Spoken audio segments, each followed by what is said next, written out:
LitMus.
The Fantastic Flying Books of Mr. Maurice Lessmore by W.E. Joyce.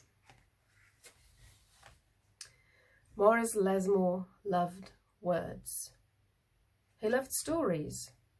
He loved books. His life was a book of his own writing, one orderly page after another.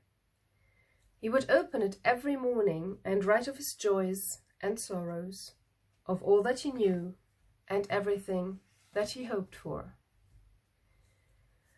But every story has its upsets. One day the sky darkened, the winds blew and blew, till everything Maurice knew was scattered, even the words of his book. He didn't know what to do or which way to go, so he began to wander and wonder. Then a happy bit of happenstance came his way. Rather than looking down, as had become his habit, Maurice Lessmore looked up. Drifting through the sky above him, Maurice saw a lovely lady. She was being pulled along by a festive squadron of flying books. Maurice wondered if his book could fly. But it couldn't. It would only fall to the ground with a depressing thud. The flying lady knew Maurice simply needed a good story, so she sent him a favorite. The book was an amiable fellow and urged Maurice to follow him. The book led him to an extraordinary building where many books apparently nested. Maurice walked slowly inside and discovered the most mysterious and inviting room he had ever seen.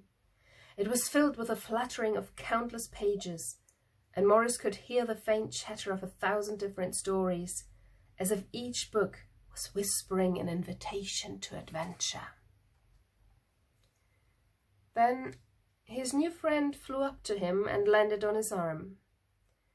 It held itself open, as if hoping to be read. The room rustled to life. And so Morris's life among the books began. Morris tried to keep the books in some sort of order, but they always mixed themselves up. The tragedies needed cheering up and would visit with the comedies. The encyclopedias, weary of facts, would relax with the comic books and fictions. All in all, it was an agreeable jumble. Morris found great satisfaction in caring for the books, gently fixing those with fragile bindings and unfolding the dog-eared pages of others. Sometimes Morris would become lost in a book and scarcely emerge for days. Morris liked to share the books with others. Sometimes it was a favorite that everyone loved, and other times he found a lonely little volume whose tale was seldom told. Everyone's story matters, said Morris, and all the books agreed. At night, after all the stories that needed telling had been told and everyone had settled down to their proper places on the shelves, the great big dictionary would get in the last word. Zzz. It was then that Morris Lessmore would once again write in his own book. He wrote of his joys and sorrows, of all that he knew and everything that he hoped for. The days passed. So did the months. And then years. And years.